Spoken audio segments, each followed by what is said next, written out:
दोस्तों, साइंटिस्ट की खोज के कारण अब तक इस रहस्यमय दुनिया के कई रहस्यों से पर्दा उठ चुका है। लेकिन अभी तक कई रहस्य ऐसे हैं जो आज भी अनसुलझे हैं।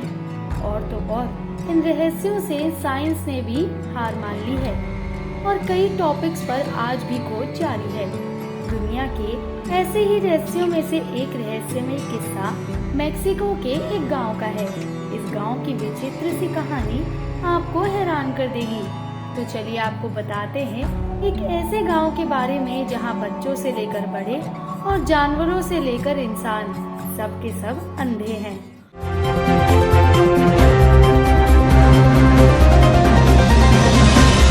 दोस्तों, हम बात कर रहे हैं मेक्सिको के टेटलेपैक गांव के बारे में। इस गांव में करीब 70 घर हैं, जिनमें 300 से ज्यादा लोग और सैकड़ों जानवर रहते हैं। लेकिन हैरानी की बात यह है कि इस गांव में रहने वाले सभी लोग अंधे हैं, फिर चाहे वो इंसान हो चाहे जानवर। और तो और इससे भी ज्यादा हैरानी की बात यह है कि यहाँ जो बच्चे पैदा होते हैं वह भी अंधे ही पैदा होते हैं।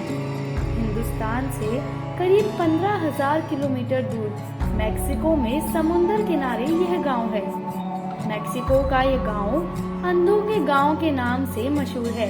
इस गांव का नाम टेटलेपैक है। इस गांव में रहने वाले लोग रेड इंडियन कहलाते हैं। कई बार तो दूर दूर देशों से लोग भी इस गांव के लोगों का रहन सहन देखने के लिए आते हैं, क्योंकि ये हैरानी की बात है कि इस गांव में सब के सब अंधे हैं। इससे भी बड़ी बात ये है कि सिर्फ लोग ही नहीं, बल्कि इस गांव में रहने वाले कुत्ते, बिल्लियां और दूसरे जानवर भी पूरी तरीके से अंधे हैं। अब आप सोच रहे होंगे कि कैसा होगा इनका लाइफस्टाइल, तो हम आपको बता दें, अब चूंकि पूरा का पूरा गांव ही अंधों का है, तो यहाँ रात और दिन होने का फर्क नहीं पड़ता। यानी यहाँ रात के समय किसी भी घर में कोई लाइट या चिराग नहीं जलता है। इनके लिए दिन और रात बराबर है। यहाँ के लोग अपने दिन का अंदाजा सवेरे पक्षियों के चहचहाने की आवाज से शुरू करते हैं और उठकर अपने अपने कामों में जुट जाते हैं। और जब शाम को पक्षियों का चहचहाना बंद हो जाता है तो ये लोग भी अपनी झोपड़ियों की तरफ चल पड़ते हैं। वैसे हम आपको बता दें कि टेटलेपैक गांव की लोकेशन घने जंगलों के बीच है और यहाँ रहने वाले लोग जेटोपैक जाति यानी ज़ैपोटेक सिविलाइजेशन के कहलाते हैं। ये लोग सभ्यता और विकास से कोसों दूर हैं और किसी आदि मानव की तरह अपनी जिंदगी बिताना पसंद करते हैं।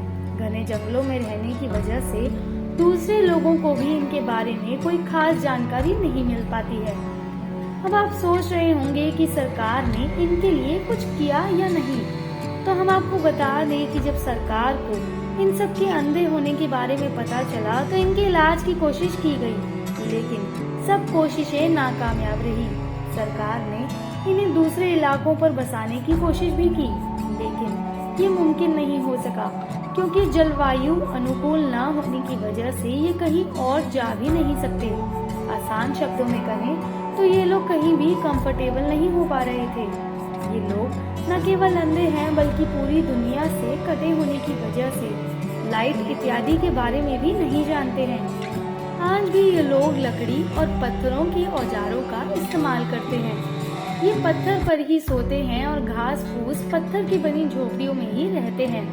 ये लोग जिन झोपड़ियों में रहते हैं उनमें एक छोटे से दरवाजे के अलावा और कोई खिड़की या रोशनदान नहीं होता और ये लोग बेहद मेहनती होते हैं। अंधे होने के बावजूद जैसे तैसे खेती करते हैं। इनका डेली रूटीन ये होता है कि आदमी खेतों और जंगलों में चले जाते हैं और औरतें घर का कामकाज निपटाकर करहा चलाती हैं, यानी करघे से कपड़े बनाती हैं। घने जंगलों में रहने की वजह से इनका दूसरे लोगों से कोई ताल्लुक नहीं है, इसलिए ये लोग शादी भी आपस में ही करते हैं। शादी के मौके पर खूब जश्न मनाया जाता है। अच्छे अच्छे खाने और शराब वगैरह भी पीते हैं ये लोग। ये सैकड़ों सालों से इन्हीं कष्टों में अपनी जिंदगी बिता रहे हैं। यहाँ जो बच्चे पैदा होते हैं वो शुरुआत में पूरी तरह से नॉर्मल होते हैं और हमारी तरह ही देख सकने में सक्षम होते हैं, लेकिन कुछ हफ्तों ठीक ठाक रहने के बाद धीरे धीरे उनकी आंखों की रोशनी गुम हो जाती है और वह भी जिंदगी भर के लिए अंधे हो जाते हैं। बस यही किस्सा पीढ़ी दर पीढ़ी से चल आ रहा है।